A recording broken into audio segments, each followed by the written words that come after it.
नमस्कार, मैं रविंद्र कुमार आर के स्टडी में आप सबका स्वागत करता हूं। आज के वीडियो में आप देखेंगे जनरल साइंस का प्रैक्टिस सेट 7। यह प्रैक्टिस सेट केमिस्ट्री से संबंधित है, केमिस्ट्री का प्रैक्टिस सेट है। तो चलिए बिना देर किए हुए वीडियो को शुरुआत करते हैं पहला प्रश्न से।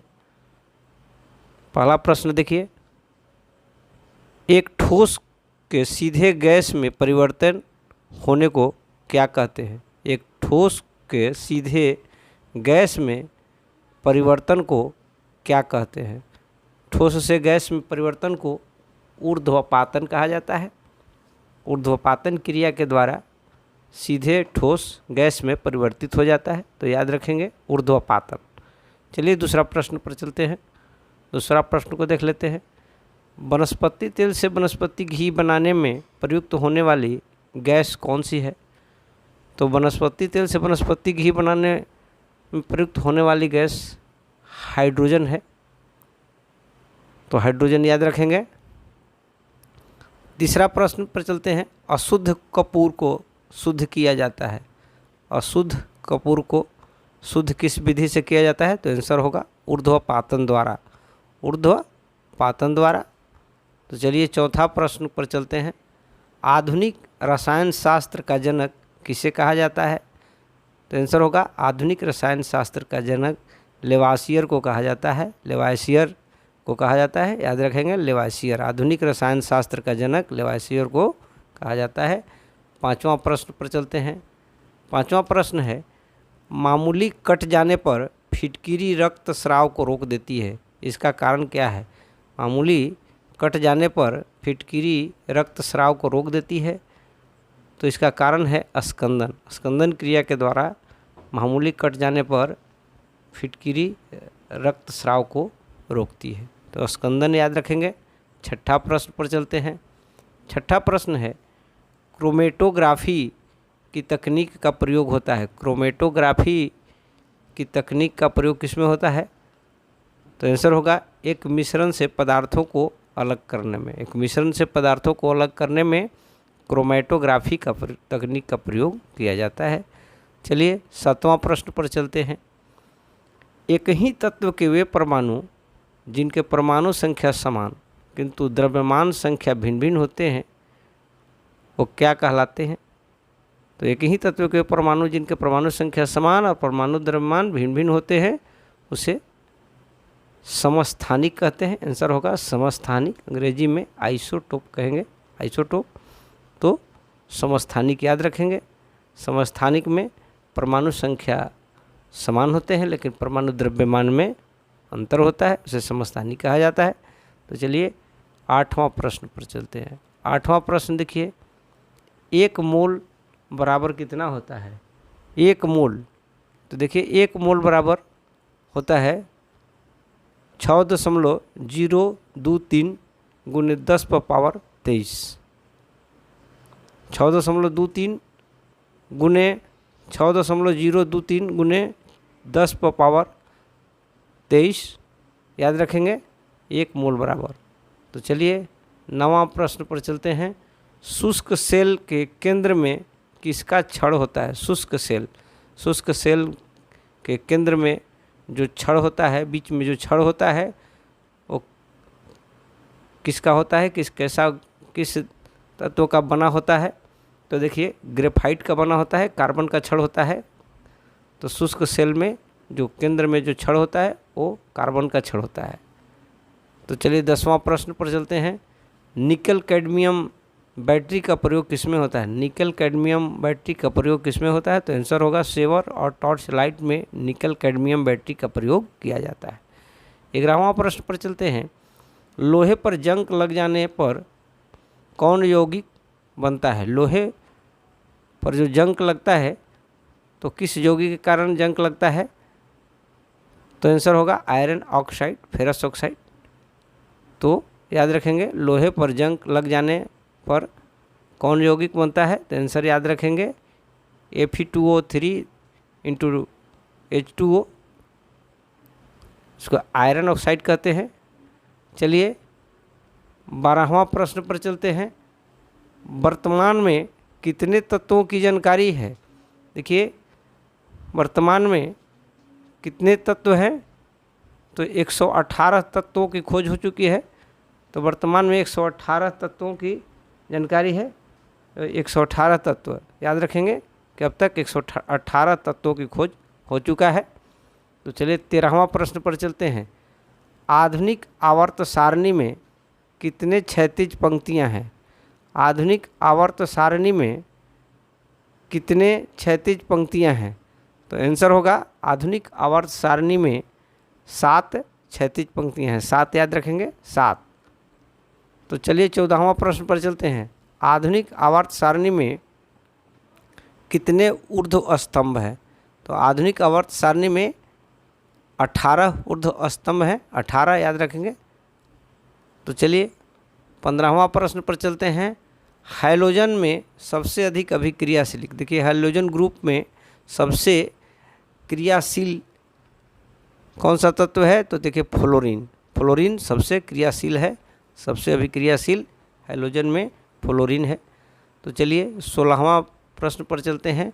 वर्ग के नीचे की ओर जाने पर तत्वों का परमाणु का आकार क्या होता है। तो नीचे की ओर जाने पर परमाणु के तत्वों का आकार है सो बढ़ता है। पीरियोडिक टेबल में वर्ग के नीचे जाने पर परमाणु का आकार बढ़ता है।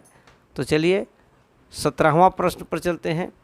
कितने तत्व प्राकृतिक रूप में पाए जाते हैं। देखिए प्राकृतिक रूप में ऐसे तो कुल 118 तत्वों की खोज हो चुकी है, लेकिन प्राकृतिक रूप से 98 तत्व हैं। तो याद रखेंगे 98 तत्वों की प्राकृतिक रूप से हैं और बाकी सब प्रयोगशाला में बनाए गए हैं। तो ये 98 तत्व है। तो चलिए 18वां प्रश्न पर चलते हैं। तत्वों के गुण उनके परमाणु भारों के आवर्ती फलन होते हैं। तत्वों के गुण उनके परमाणु भारों के आवर्ती फलन होते हैं। यह किसका कथन है, यह कथन किनका है।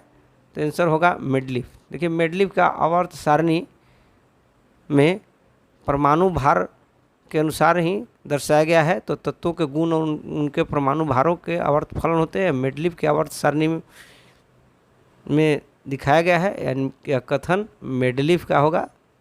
तो चलिए 19वां प्रश्न पर चलते हैं। मेंडलीफ के आवर्त सारणी में कितने तत्वों को स्थान दिया गया था। तो मेंडलीफ के आवर्त सारणी में 63 तत्वों को स्थान दिया गया था। 63 तत्व याद रखें। तो चलिए 20वां प्रश्न पर चलते हैं। आधुनिक आवर्त नियम किसने दिया। देखिए आधुनिक आवर्त नियम किसने दिया। तो याद रखेंगे आधुनिक आवर्त नियम हेनरी मोजले ने 1921 में आधुनिक आवर्त सारणी का जो नियम था वो दिया था। मोजले के आवर्त सारणी कहा जाता है आधुनिक आवर्त सारणी को। तो 1921 में ये नियम दिया गया था। अब देखिए तत्वों के 21वां प्रश्न देखिए। तत्वों के गुण धर्म उनके परमाणु संख्या का आवर्ती फलन होते हैं। यह कथन किनका है। तो आंसर होगा हेनरी मोजले। देखिए मेंडलीफ की आवर्त सारणी में परमाणु भारों का आवर्त फलन था, परमाणु भार के अनुसार सजाया गया था मेंडलीफ की आवर्त सारणी में। और आधुनिक आवर्त सारणी में परमाणु संख्या के आधार पर सजाया गया है। और तो ये कथन हेनरी मोजले, तत्वों के गुण धर्म उनके परमाणु संख्या का आवर्ती फलन होता है, यह कथन हेनरी मोजले का है। चलिए 22वां प्रश्न पर चलते हैं। धातुओं के ऑक्साइड कैसा होता है। देखिए धातुओं का ऑक्साइड क्षारीय होता है। याद रखेंगे धातुओं का ऑक्साइड क्षारीय होता है। 23वां प्रश्न देखिए उसके विपरीत अधातुओं का ऑक्साइड कैसा होता है। तो अधातुओं का ऑक्साइड अम्लीय होता है। याद रखेंगे अम्लीय। तो चलिए 24वां प्रश्न। लिटमस विलयन किस रंग का होता है। देखिए लिटमस पेपर जो होता है उसका रंग कैसा होता है। तो लिटमस पेपर किस रंग का होता है। तो आंसर होगा बैगनी रंग। बैगनी रंग का होता है लिटमस पेपर। तो चलिए 25वां प्रश्न। लिटमस पेपर किस पौधे से प्राप्त होता है। लिटमस पेपर थाइलोफाइटा ग्रुप के लाइकेन पौधे से प्राप्त होता है। लिटमस पेपर जो बनता है वो थाइलोफाइटा ग्रुप के लाइकेन पौधा से तैयार किया जाता है। चलिए 26वां प्रश्न। अम्ल नीले लिटमस पेपर को किस रंग का कर देता है। देखिए बहुत ही महत्वपूर्ण प्रश्न है और ये अक्सर प्रतियोगिता परीक्षाओं में आते रहता है ऐसे प्रश्न। तो अम्ल नीले लिटमस पेपर को किस रंग का कर देता है, तो अम्ल में अगर लिटमस पेपर डाला जाए तो लिटमस पेपर लाल रंग का हो जाएगा, तो अम्ल नीले लिटमस पत्र को लाल रंग में परिवर्तित कर देता है, आंसर होगा लाल रंग। उसके विपरीत देखिए क्षार, क्षार लाल लिटमस पेपर को किस रंग में परिवर्तित कर देता है, तो क्षार में अगर लिटमस पेपर डाला जाए तो लाल लिटमस पत्र नीला हो जाएगा। यहाँ देखिए क्षार में लाल लिटमस पत्र डालेंगे तो नीला कर देगा, और अम्ल में नीला लिटमस पत्र डालेंगे तो लाल कर देगा। तो चलिए 28वां प्रश्न पर चलते हैं। अम्लीय लवण का पीएच मान कितना हो, देखिए अम्लीय लवण का पीएच मान 7 से कम होता है।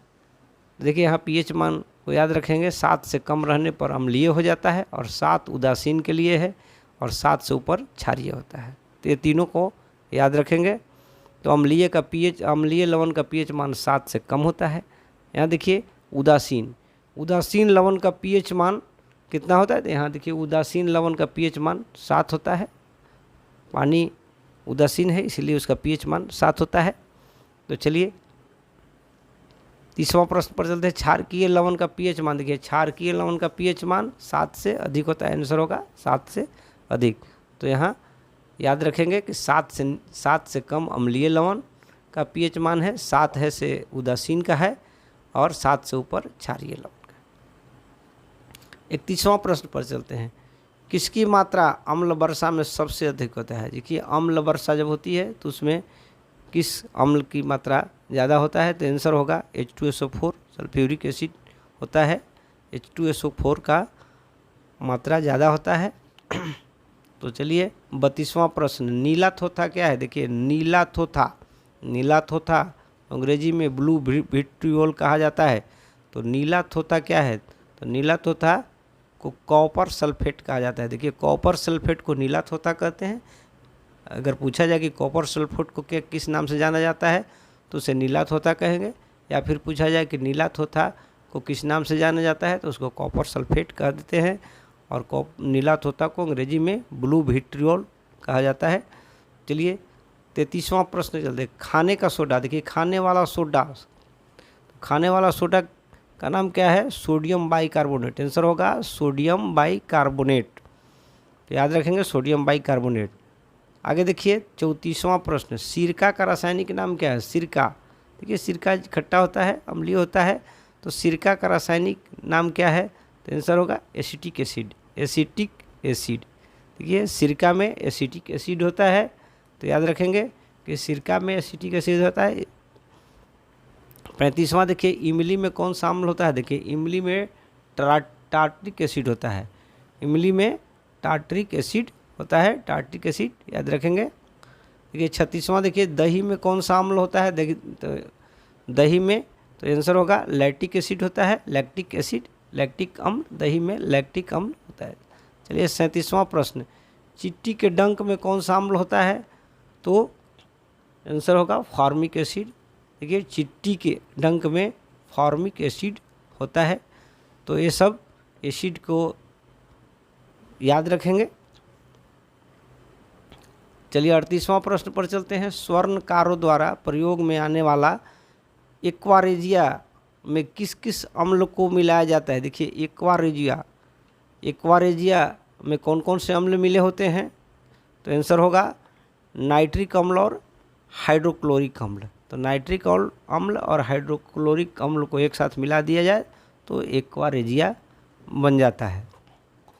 चलिए 39वां प्रश्न पर चलते हैं। विरंजक चूर्ण का रासायनिक नाम क्या है, देखिए विरंजक चूर्ण, दाग धब्बे को हटाने में विरंजक चूर्ण का काम आता है। तो विरंजक चूर्ण का रासायनिक नाम क्या है, तो आंसर होगा कैल्शियम हाइपोक्लोराइड, आंसर होगा कैल्शियम हाइपोक्लोराइड विरंजक चूर्ण, जिसे विरंजक चूर्ण कहा जाता है। चलिए 40वां प्रश्न पर चलते हैं। बेकिंग सोडा का रासायनिक नाम क्या है, बेकिंग सोडा, देखिए बेकिंग सोडा का रासायनिक नाम है सोडियम हाइड्रोजन कार्बोनेट, जिसे बेकिंग सोडा के नाम से जाना जाता है। 41वां प्रश्न पर चलते हैं। धावन सोडा का रासायनिक नाम क्या है, देखिए धोने वाला सोडा, धावन सोडा का रासायनिक नाम क्या है, तो आंसर होगा सोडियम कार्बोनेट, सोडियम कार्बोनेट याद रखेंगे।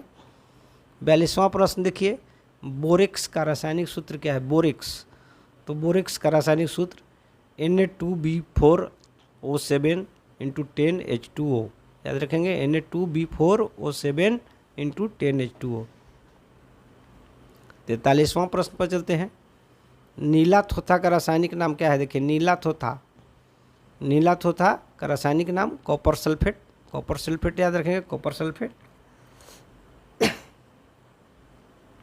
44वां प्रश्न पर चलते हैं, गैल्वेनाइज्ड लोहे के पाइप पर परत होती है। देखिए गैल्वेनाइज्ड लोहे के पाइप पर परत किसका होता है?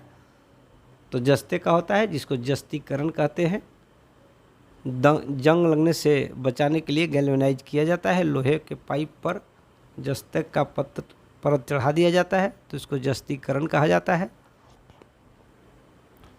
45वां प्रश्न बदलते हैं, सबसे अधिक क्रियाशील धातु कौन है? सबसे अधिक क्रियाशील धातु, आंसर होगा पोटेशियम, पोटेशियम सबसे अधिक क्रियाशील धातु है। 40वां प्रश्न पर चलते हैं, शुद्ध सोना कितने कैरेट का होता है? देखिए शुद्ध सोना 24 कैरेट का होता है, बहुत ही आसान प्रश्न है, शुद्ध सोना 24 कैरेट का होता है। 47वां प्रश्न, कौन सी धातु सामान्य ताप पर द्रव होता है? देखिए कौन सी धातु सामान्य ताप पर द्रव होता है? एक ऐसा धातु है जो समान टेम्परेचर पर द्रव अवस्था में होता है, वह है पारा। पारा सामान्य टेम्परेचर पर द्रव अवस्था में होता है। 48वां प्रश्न पर चलते हैं, एल्युमिनियम बनाने के लिए कौन सा मुख्य खनिज प्रयोग होता है? देखिए एल्युमिनियम बनाने के लिए कौन सा मुख्य खनिज प्रयोग होता है? तो आंसर होगा बॉक्साइट। एल्युमिनियम बनाने में बॉक्साइट का प्रयोग किया जाता है। 49वां प्रश्न चलते हैं, टांका एक मिश्र धातु है। देखिए टांका, टांका एक मिश्र धातु है जिसमें कौन जो बनता है टीन तथा शीशे से टांके बनाए जाते हैं। तो 50वां प्रश्न देखिए, इस प्रैक्टिस सेट का अंतिम प्रश्न है, सबसे अधिक आघातवर्ध धातु कौन है? तो सबसे अधिक आघातवर्ध धातु सोना होता है, आंसर होगा सोना। तो इस प्रैक्टिस सेट को यहीं पर समाप्त करेंगे। वीडियो देखने के लिए आप सबको बहुत बहुत धन्यवाद।